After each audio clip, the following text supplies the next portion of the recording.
On a dit, c'est ça qu'il a sans rival côté. Sans rival, on a dit, on a bien monté ça comme mon qu'on a Djokou. Émission à pasta. Sans rival, mon coca. Maman, retard. Tout le monde a dit. Non, c'est cas. Non, c'est cas. Toi, l'émission mon corps. Toi, l'émission comme mon corps. Donc, c'est que ma vraie chérie, tout. Baby, que l'émission, ça va comme mon corps. Sans rival. Homme de pépé.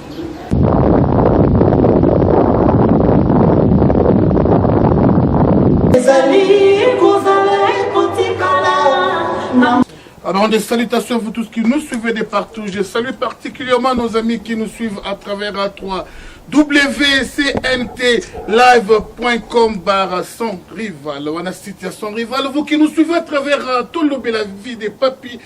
Guéné, nous saluons nos amis qui nous suivent à travers John Image. Vous qui nous suivez à travers de différents websites, de différents YouTube ainsi que de DVD. Je suis à Jamestown, précisément en Afrique du Sud, ici à Djobourg, où est né un mouvement politique. Tous ensemble, nous allons découvrir il s'agit de quel mouvement. Alors, je suis au siège même du mouvement. Mouvement où est Botami de Kona. Nanana, aisance moko na yebité mouvement où est Botami. Au monde, yomoko mbongo na kati ya mouvement. Est-ce que Esaïa PPRDT bande Kona yengaye sans rival. Tous ensemble, nous allons découvrir ce qui la main noire qui est derrière ces mouvements. Bandeko, président du mouvement, la moutuka totamola nango kima. Où les alliés Chadar Ibisité. Donc découvrir. Alors, tous ceux qui sont loin des les petits écrans, je vais pouvoir recevoir le président de ces mouvements. Il s'appelle Aimé Boukassa.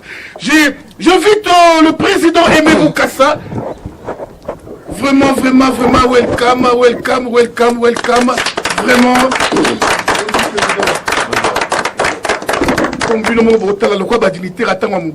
Eh bien, commenter Minga Kosa les athées, tous ensemble, nous découvrir. Banakini, nous la misu. Bokoyoka oya koloba, bon jugé, est-ce qu'Aza Yabiso, to Aza Yabisote. Président, prenez place. Ah ben voilà, on va poursuivre notre émission, mais avant, c'est là juste page publicitaire et on se retrouve juste après. Merci, c'est parti. Aucune raison. Papa Joseph, on dit aucune raison. Aucune raison. Papa Joseph, on dit aucune raison. De retour sur ce plateau, il y a sous le président Aimé Boukassa, pour découvrir ensemble. Encore une fois, bonjour. Bonjour Neko sans rival, bonjour la patron sur Daviso. Ah oui, pour la première fois, Bamona Ilongi Oyo, Baza Bezobaïba, qui est Aimé Boukassa? Merci beaucoup pour la question. Aimé Boukassa, c'est moi na Congo, Botami na Congo, na Bukavu. Na Est, à côté na Est, à tant que classe na Est. Après, à côté à Kisasa, pour continuer ma classe. Et après, à Kisasa, et en Afrique du Sud, pour continuer sur ma classe Moussoussou. Et donc, Vinaye, adulte plus ou moins, tout le monde passé en Afrique du Sud, dans la jeunesse groupe et la Pretoria. Ok, mouvement na yo comme on dit, j'ai plus na l'Ikadessia pour ça, le mouvement, on est où tel que alors, parti politique na biso comme on FDCO, au babando na biso moi liboso, ba ebi que tozalaki avant connu sous le nom ya FTC. Alors, to changer qui na FDCO juste pour na babitumba oyo bangono bazana bazokamba mboka na biso na Congo, ba salaki biso ba jeu pour na ko dédoubler Congo na biso. Yango to changer qui to comme FDCO, donc force pour le développement du Congo. FDCO, force pour le développement du Congo. Alors, souci oyo et tindi bisoto kota na makamba politique en tant que citoyen congolais. Le bas à la Congolais d'antiquité quoi, mais ce que Congolais ceux qui se respectent, makambo oyo les kanambo konabiso, ça ne peut plus nous laisser indifférents. Donc c'est ce qui nous a poussé à entrer vraiment dans la vie politique. Ah oui, Makambozo de Kanamboka, oui. On a toujours dit si vous ne vous occupez pas de la politique, elle va pouvoir s'occuper de vous. L'air a sonné autour. Les Congolais doivent s'élever et s'occuper de la politique. Des choses vont très mal au pays. Laissez-moi vous dire, Balouba, Kwetukundela, Nashaba Kwambanzala. Ndeko mapeli otozali za ya bisote. Eza ya bisote un jour tokosonga kana mboka na biso ata il y a pas la xénophobie pointe à l'horizon. On ne sait quand est-ce que ça va apparaître, peut-être demain ou après-demain. Nous irons où? Voilà pourquoi nous avons intérêt à nous occuper de la politique. À côté du président, il y a une poignée de gens. Je crois chacun va pouvoir se présenter. Moutounio Swazali va se présenter. Azanani, Azapenani Nakatia, il y a un parti politique Oyo. FDCO. Alors, vraiment, rapidement, tu qui prends la maman, la biso, vraiment, maman, vous avez un micro,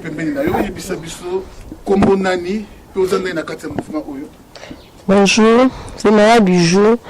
Mazali, président de ma maman. Président de ma maman. Ah, c'est très bien. Tu qui prends des comme Soussou. C'est Dieudonné Kabouya. Je viens fraîchement d'adhérer dans le groupe.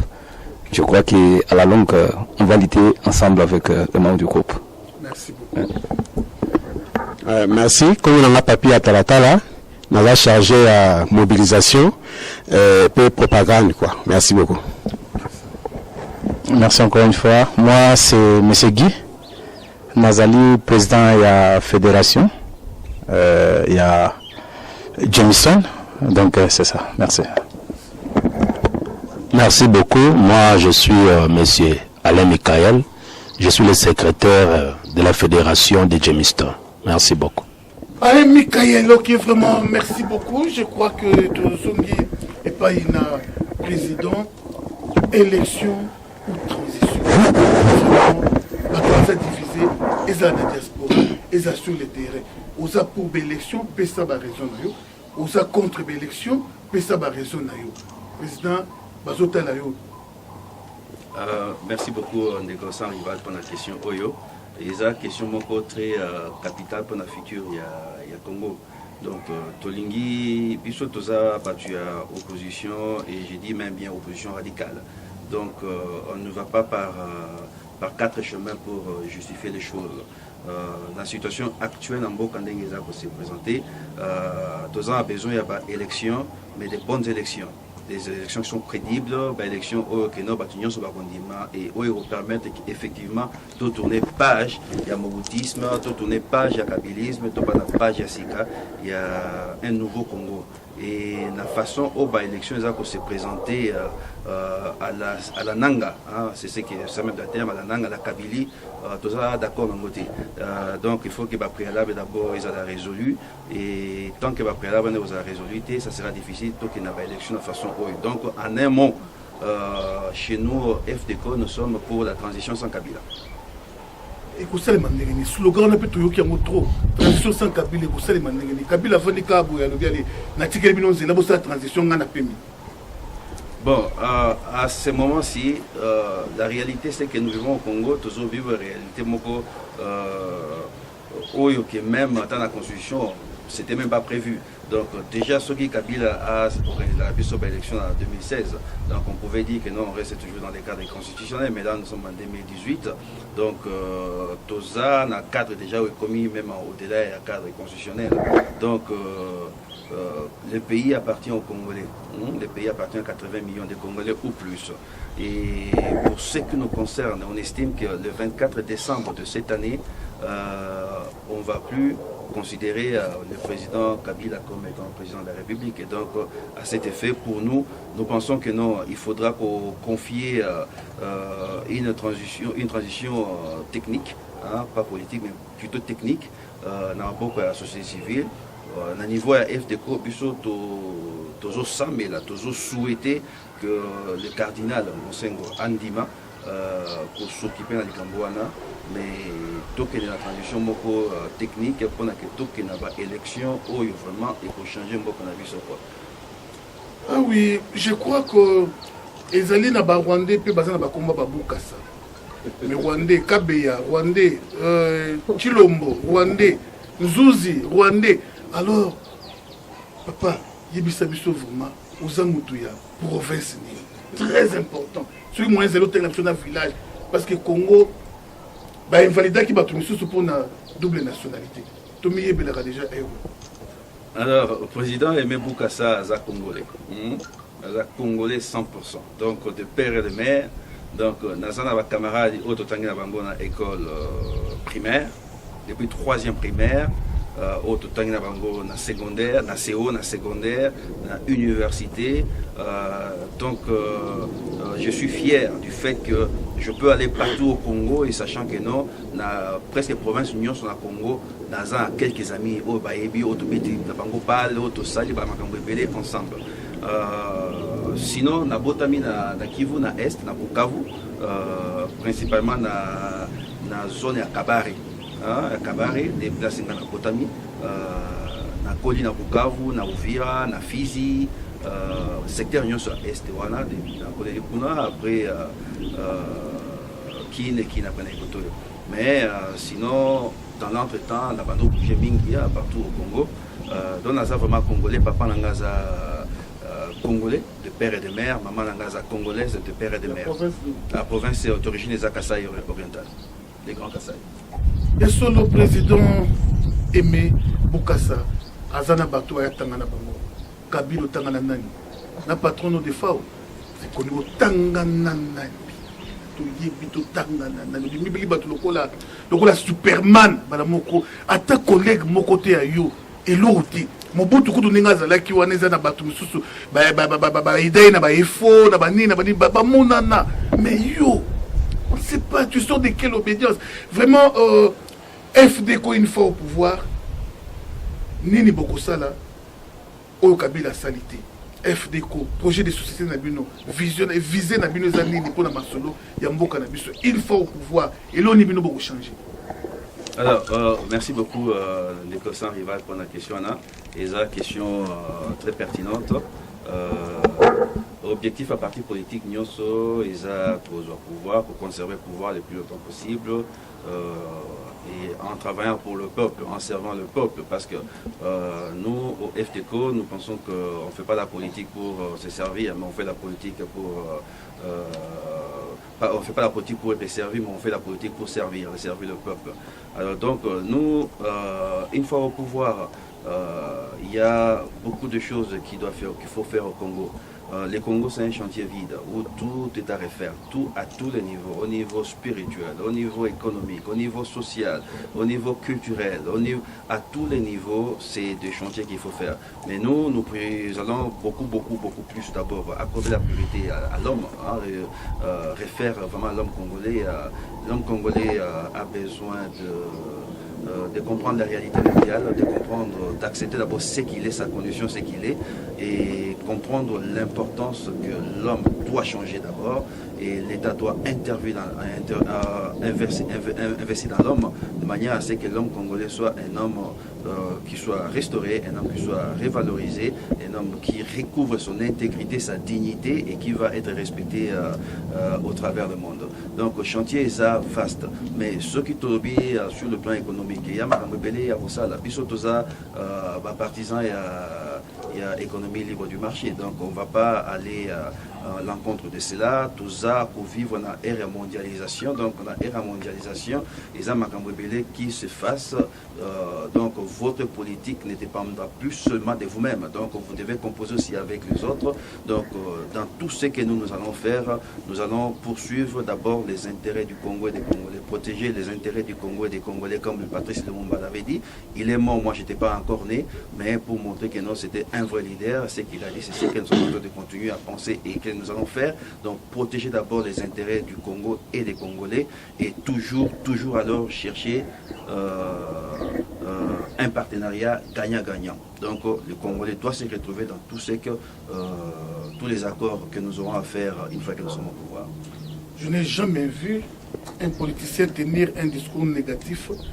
Bien sûr, tous les politiciens, à chauffeur à taxi au Kenya, à Tanzanie, et si Kazala qui sont contenus question qui nous soit salué au grâce comme président et l'Union ko sala ko baka makamba bien, toujours il a bien, mais une fois au pouvoir, babaloki la kakaka, batutu yebité et ça la cadu vraiment à quoi.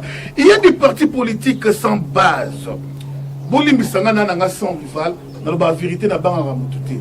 Le coup la Gabriel Mokia. Est-ce qu'ils appellent Batou pour écouter dans la Kin Bronga dans la partie politique à Gabriel Mokia? Mais ma quelle est les belles na TV? Olengankoi, à l'époque, on était sur les lois comme à la base. Trop de bruit comme Wikenda, mais sans base. Et Béli Bassama qui est les bases et ati. Nous citerons UDPS bana base, MLC bana base, bandeko Béli Moussou bana base. Toyé pas nos présidents Aimé Boukassa. Est-ce que vous avez vraiment des membres FDCO vous mettez dans bateau. Au moins là moi si na yo na bana peut-être. Aujourd'hui moi camarade moi comme il est-ce que ça vraiment la base. Merci beaucoup, Ndeko Sarival. Et la question est vraiment une question très pertinente. Alors, nous, par exemple, FDCO, un parti né de la diaspora, je pense que dans l'étranger, place de vivre, on peut aussi se dire, tout ça a vie dans le tout ça a fait Congo, tout ça a vie dans le tout ça dépend de la marque et on continue sa vie quoi. Mais ce qui te suit décision yako sangana yako ba non enough is enough toujours en mboka to kendo changer en mboka les ama sécurité ils a d'abord patriotisme ils a souci ya ko mona ndenge utolo ba tout au bazar au diriger mboka na biso manque d'amour au bazar nango vis-à-vis il y a peuple. Donc on se dit non, ça peut plus continuer comme ça. Tous ça va congolais, tous ça va touristes congolais, tous ça va congolais. Donc il faut tous en mboka na biso de changer mboka na biso. Donc toute chose demande une bonne organisation. Alors est-ce que FDCO est en la base? Nous sommes encore en politique, vous savez, mais nous avons déjà une bonne base. Au moment où je vous parle, nous avons commencé, ça fait quoi? Ça fait une année et demie qu'on a commencé. Je souligne encore, tout ce que nous faisons, on n'a pas de sponsors, il n'y aura personne, jusqu'à ce jour, il n'y a personne qui va venir dire que non, FDCO, non, c'est nous-mêmes. Donc, tous à la base, les autres, une fédération déjà à Paris pour commencer d'abord à l'extérieur, parce que nous sommes d'abord un parti d'abord de la diaspora. Donc, l'objectif ambitieux, c'est que nous devons être le plus grand parti politique congolais de la diaspora. Et tout en gagnant du terrain au Congo. Donc, nous avons déjà la fédération à Paris, nous avons la fédération en Suisse, nous avons dans le Canada et États-Unis à Calamité, nous avons la fédération en Tanzanie, Dar es Salaam, en Afrique du Sud, nous avons 5 fédérations, donc on a Johannesburg, Pretoria, na Witbank, na Durban et na Cape Town, na Congo, nous avons la fédération à Mwanda, nous avons la fédération à Lukala, na Bakongo, nous avons la fédération à Maindombe, na Bandundu, nous avons la fédération à Bukavu, Uvira, Beni, Butembo, Goma, Bujuru, Kiwanja, Lubero, na Kinshasa, Tozali déjà na Masina sans fil, Toza na Kimbaseke, Toza na Njili, Toza na Mitendi, Toza na Bandalungwa, Toza na Kauka, Bandal, Kasavubu, Pélimete Kingawa.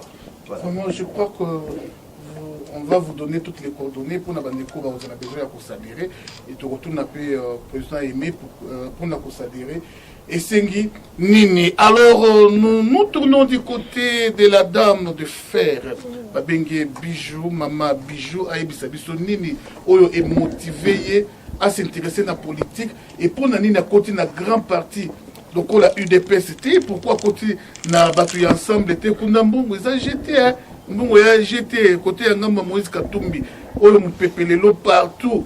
Alors, pour Nani la côté na battu Yamandou quitté, mais à ce peu la côte Kakana, FDCO, Maman Bijou Motuna et Panayo. Nini Tindio, occupé ma gamba politique. Et l'autre temps, on a donné ma chapeauté à prière à Kabelo, mais occupé ma gamba politique. Et puis, parti dans ma politique, pour un mouvement, parti politique au point. Merci, ça arrive pas en parole. Là, la première partie politique au point là, il a besoin de comme ce faut bon. Il a besoin de payer, on a première partie politique. Tu me suis souvent dans la paix, parti politique pour la paix, c'est que on a donc deux autres qui bien. C'est pour la partie politique.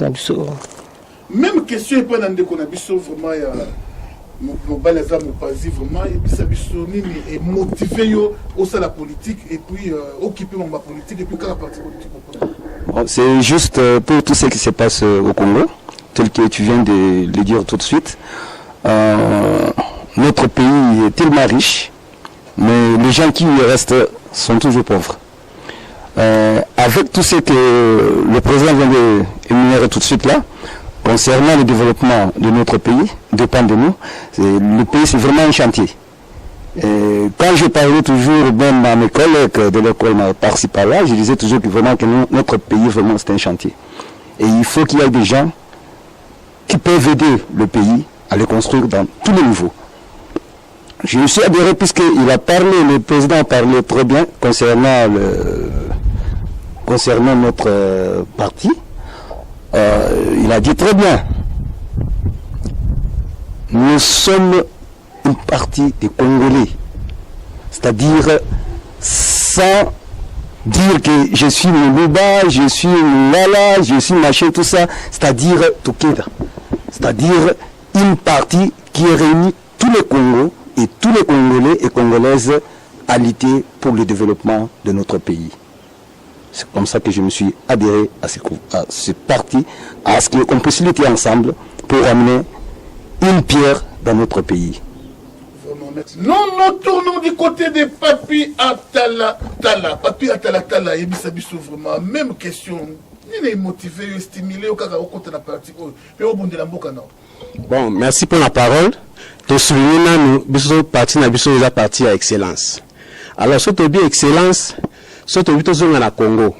Tozo mon excellence on dit ba boaka yango, ba buka yango, ba kotsa ngoso na fulu to ebité. To meko luka excellence on tozo retufa ngote. Et puis tozo ba déception belé. Ba parti politique boso sama na Congo, ba sama makamka pona bango moko. Ba zo konteka pona poche na bango. Biso tozo na diaspora ba considérer biso te. To mona ngwa oki atana pa ambassade apose ata passeport apamba donc ba filmer les ravons de télé marawana en tout cas biloko wana so se pensa biso te. Alors o esa parti oyo biso mo to bandi yango biso mo to zo ko isango donc to yena mayele belé ya bon ça biloko wana surtout o ekima. Il faut te banda rappeler au faut te ba considérer rappeler biso. Il faut so peut lobby ba yo rappeler biso. Mais tout ça la diaspora tout ça on dirait o ya vandi kuna wa za kuna donc et tout ça il est inaperçu.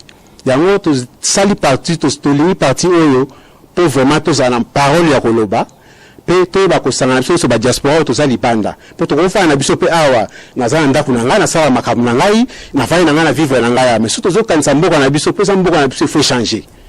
OK, merci beaucoup. Donc pas les Ndekogi, vraiment même question. Merci sans rival. Encore une fois merci.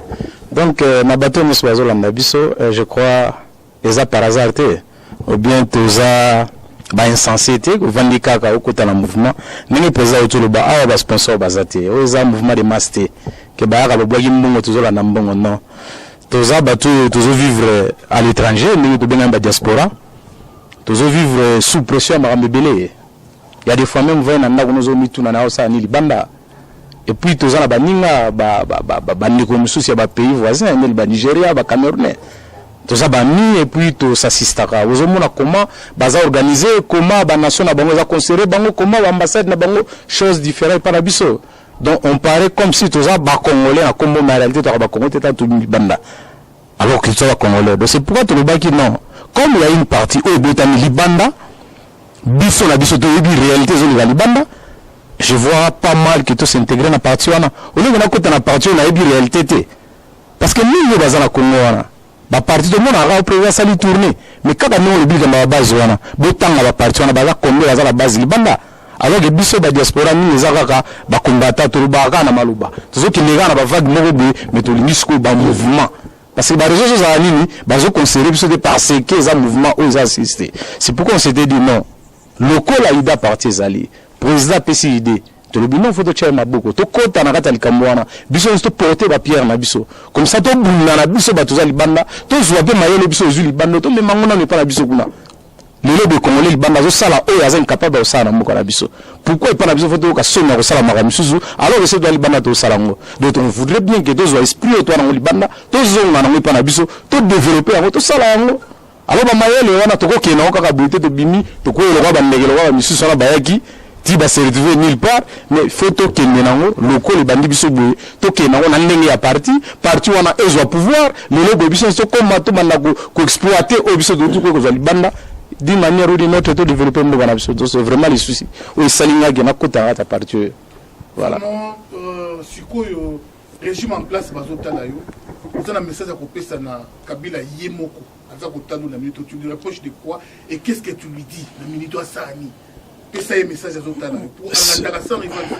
Si message ekozanga te sans rival on est congolais mala boyo kina ba bino misusu bato balobaka mais to le ba bino eza droit cher frère Kabila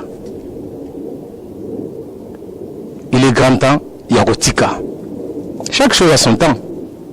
Au salitana yo, fini terminé, va te reposer, va pour observer. Au comme à niveau mon place ni au salaguerre et si la ni au salaguerre malam au moutouna Rolanda, ça ne sert à rien. Il y a qu'on continue de vendre. Pensez à la vie de tes enfants, pensez à la vie de ta famille. Moutouma watikala segona segwazete. Oh union so arenia tout temps moi on a za historien. Total la ba histoire même ya ba Staline, ba grand ya monde oyo, mais moutouna salikara. Les batika batwa vivre en exil, famille, ils éparpillés, zala quand même humain, monde à monde à Kalati. Donc, pensez à la génération, tika vie politique. Qu'est-ce que vous avez observer, un jour vous allez fier na Oyo Salaki, ou peut-être on regrette na Oyo Salaki, peut-être vous allez même conseiller à tout quelque part. Je crois un message qu'on a recoupé ça, c'est simple. Mais voilà, tout qui est pas dans vraiment, même question, qu'est-ce qui t'a motivé vraiment à qui peut ma politique et puis plus la partie F déco on continue dans ma mais pour votre information c'est un serviteur de Dieu alors vraiment partout ni les motiver. Merci beaucoup sans rival batumiko balolanda biso nakolo baboy ndenge président outiko brosser sur les partis et ça esprit à liboso motiver les patriotisme cause à la congolais makambozo le kanamboka na biso ba congolais nyoso baza na diaspora soki oza insensible na yango faut vérifier soki oza congolais ou pas bolobelo komoko wana ke naza mosala nzambe na koko zonga muke na kati ya bible omona Israël ake na déportation malgré bango kutu baza na mboka o ba bloquer bango bazo souffrir mais bible zo bisabiso ke bazo penser toujours na mboka na bango et ce tangi bible komona ke Néhémie akenda ko senga roi permission azonga na mboka bake notonga ba miri ya mboka na bango ebukani patriotisme wana souci wana omoni va na mboka ya batu mususu otali vi bazo mene otali ndenge makambo ezoleka pasi wana na motema nde etindi que faut tout ça là quelque chose. Bon, comme on ne peut pas aller en ordre dispersé, il faut qu'il y ait quand même canalisation à Makambo. Nous avons rencontré le président Aimé avec un mouvement politique, un parti politique, FDECO, Force pour le développement du Congo. D'abord à partir de Congo un mouvement, nous avons vu que on peut adhérer à un mouvement pour tout le cas même quelque chose nambo canabiso. C'est pourquoi Tokoti naba idéal oyo azo défendre naba valeur oyo azo défendre on a beau le bango en passant l'intégrité, l'honnêteté, le respect et l'excellence. Tant que moni yango to bois qui ne susiko na makamozo le kanamboka biloko anezate. La diaspora est négligée, batu bazo kamba ndenge mutema na bango zo tinda bango honnêteté zate respect à ba valeur humaine. Ezate c'est pourquoi tout le monde dit non. On ne peut pas rester là, condamner les autres. C'est tel qui a fait ça, c'est tel qui a fait ça, pendant que ça Congolais croisé ma boko. C'est pourquoi nous nous sommes dit, tout est les mappé cette fois-ci, tout me quelque chose pour le développement en Boka Nabiso. Voilà ce que je peux dire. On disait que les paroles s'envolent, les écrits restent. Les logos, ils sont sous bongoté. Même ma parole peut s'envoler parce que ma image est moins otikala. Est-ce qu'on confirme, on l'a dit ça, c'est baba naya, on va toujours que le président Aimé Boukassa, azakabiliste pour épeler pe baya bongo. mais zoka moto azo financer yé mais bino bo yebité boyeba na bino te na butu abetani masolo na ambassadeur mpoko na butu abetani masolo akati bino bo yebi na bino te o bozolo ba obo c'est-à-dire bo tinda pe batu ba adhérer na mouvement na bino mais zoka moto aza sima na bino za kabila au sala d'investigation te po yeba vraiment qui est derrière votre président. Merci beaucoup pour la question. Je crois président Zawana Vandi tango mouvement yaki na bangate tango mouvement eyaki nous avons posé des questions, nous avons cherché à vérifier parce que avant même le président Aya il y a eu d'autres partis, d'autres sollicitations au eyaki, mais après avoir vérifié nous avons rejeté cela. Maintenant le président Aimé Aye toyoki na nous souci nae toyoki na o yaza na ngolo kola idéologie.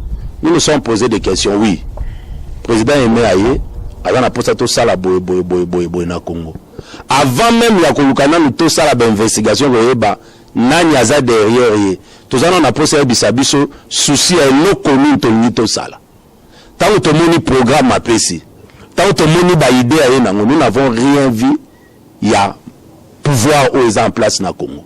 Est-ce que surtout là qui chadar une question peut-être le programme n'a pas ça et qu'on les gana ya président Aimé Boukassa. Non, le problème c'est quoi? Le problème c'est quoi? Je crois le président lui-même a parlé. Il a été direct et franc. Il a dit que souci nabiso ezali moboutisme, pas joindre le cas kabilisme, pas joindre le cas Congo komana histoire ya sika. Donc tant que tozo baké ba moboutisme le cas kabilisme le cas histoire à Sika, cela veut dire anti-valeur wana nyoso faux et le cas. Bozuna siège à canon boy bozuna nangai siège où eza canon lo pango de kokokima bande ko nangai financement kaka bokamba mona ina ne tana ba fédération ya ana est na ouest na ba fédération belé boy.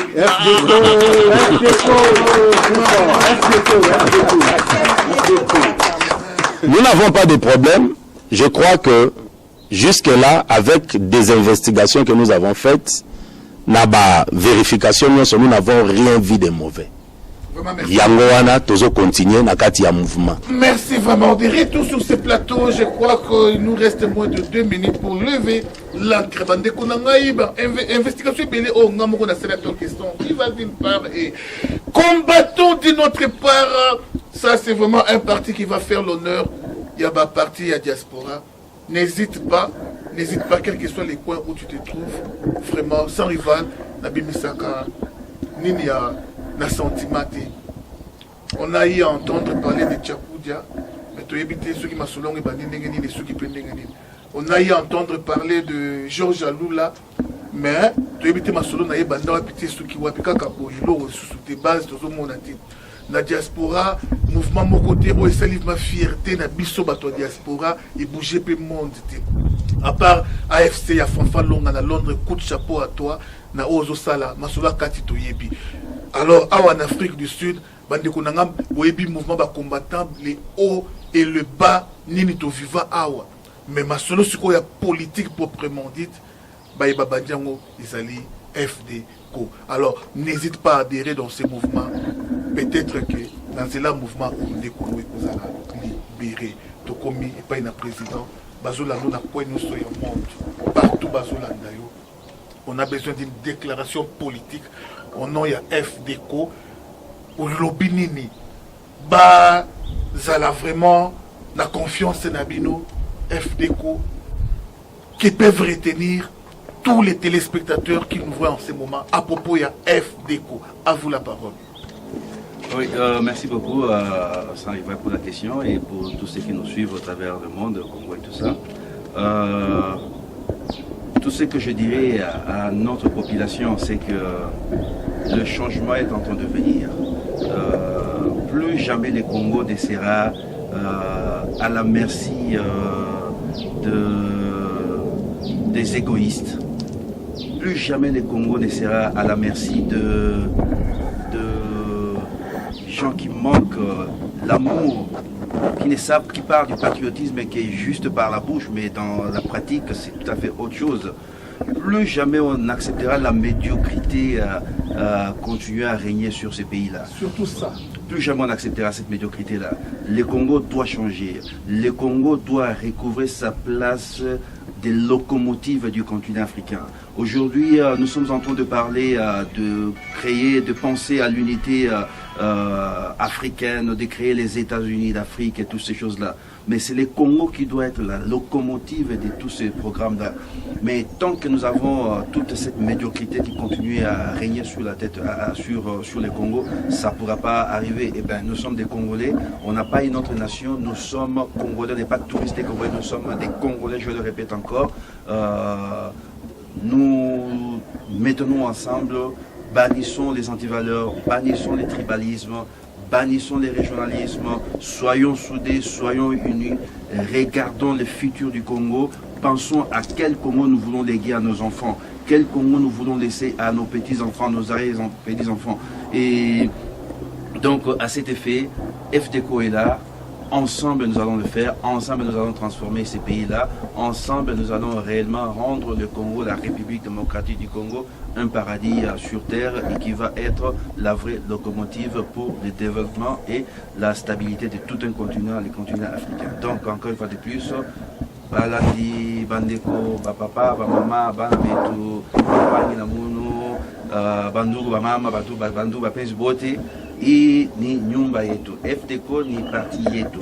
Donc ukwe mtu wako est, ukwe mtu wako west, ukwe wapi uko Kongomane, hii parti ni parti yako. Bana bentu bonsu.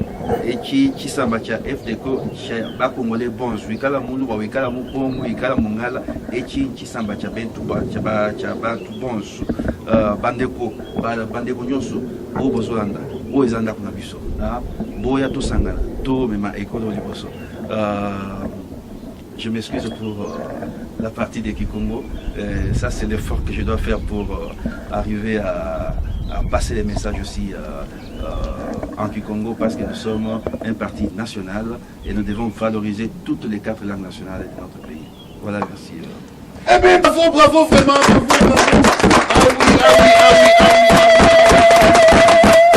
Merci encore une fois, Congolaises et Congolais, vous qui nous suivez de partout. Voici l'homme qu'il faut, la diaspora. Nathan Oyo, beaucoup nous ont déçus, mais le président Aimé Boukassa vient d'amener un nouveau souffle. Oui, au niveau du pays, à défaut pas vraiment de la diaspora. On nous traite des voyous, on nous traite de tous les maux. Mais aujourd'hui, comprenez vous-même que Nzambe Alalakate, il vient de susciter quand même un homme qui va faire la fierté de la diaspora congolaise. Alors, il s'appelle Aimé Boukassa. FDECO, adhérer à ces mouvements, adhérer à ce parti politique pour n'accorder les misavements diaspora et que le Congo y a lobby, Tomema, véritable 5 chantiers, Talaba, autoroute, Tokosama. Congo est une autoroute de mon côté. Ndekonangai, Tambola na mabelo Afrique du Sud, au monde en un monde quoi paradis. Mais ça na carte Afrique, ba tongango, baza makolo minete, ba miso minete, et puis ba tanga ko le kaka biso pe ba congolais tokosa la ngopé na mboka na biso. La véritable démocratie, au moni malé ma télé bien lobeli président en face, toujours même appelé démocratie wana na mboka na biso. Congo, kana mingité, Afrique du Sud, tout commence par l'Afrique du Sud, même Afdel wana, babandaka peka en Afrique du Sud, alors tozo kende ko kamba. Congo, il y a lobby. Numéro de contact, qu'est-ce qu'il faut pour Nabatouba adhérer dans le mouvement, c'est très important. Alors, président, contact Nini, Oyo Batouba Kokozwa, email, WhatsApp, pour Nabatouba adhérer dans le mouvement, et puis numéro de téléphone. Ok, numéro, je crois que tu as chargé la mobilisation, la secrétaire Bazali, on peut ça information sur email, numéro de téléphone pour permettre à Oyo Bazali Banda.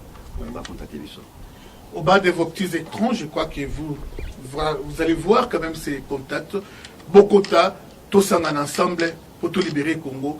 Partout on parle du Congo dans le bon sens. Nous avons un souci à libérer le Congo. Nanenga malamu pour nanité tout soutenir.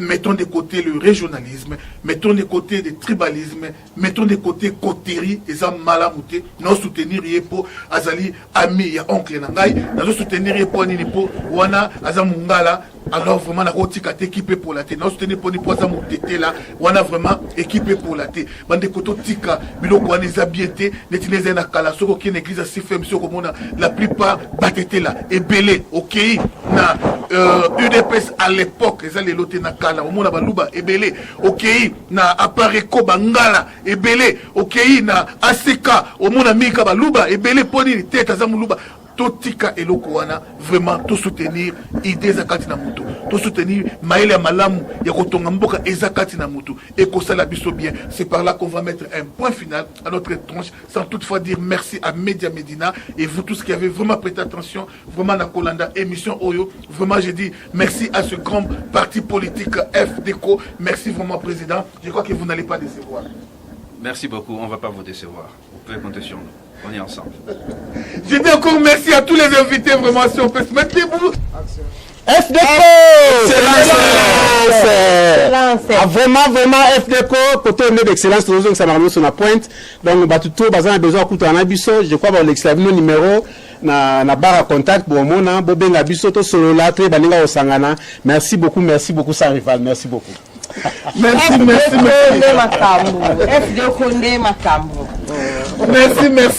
Merci. À la prochaine.